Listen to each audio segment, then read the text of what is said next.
जमाने के की दोस्ती जवानी के दारू सूट सलावा ये में पैसा का है पूछल अब सेफ है सेफ कलश म्यूजिक मालिक आदमी अशोक मिश्रा जी को हजार पुरस्कार बढ़िया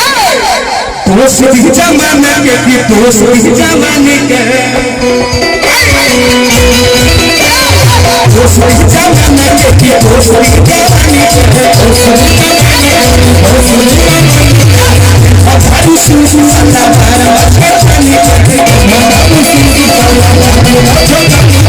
दोस्ती जमाने के दोस्ती जवानी के दारू सूट सलावा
राजेश मुखिया जी को बड़ी पुरस्कार बा हार्दिक नमस्कार बा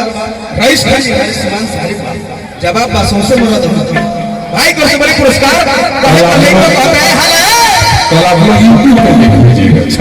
ससुरा के मजा लेते बारू नई हो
बोल बाबा तारे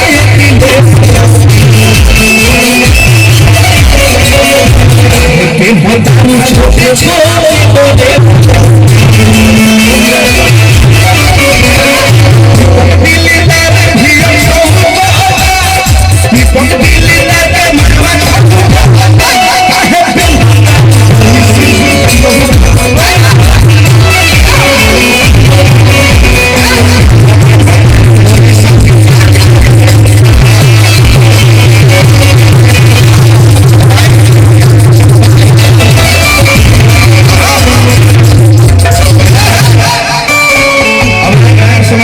भाई यही के साथ एगो मुखड़ा बोले खाली आरा के उठला ले बलिया के भावना डाके नथनी और कमले जिले के जिले समय समाप्त हुई चलिए के साथ समय सीमा समाप्त हर एक कलाकार को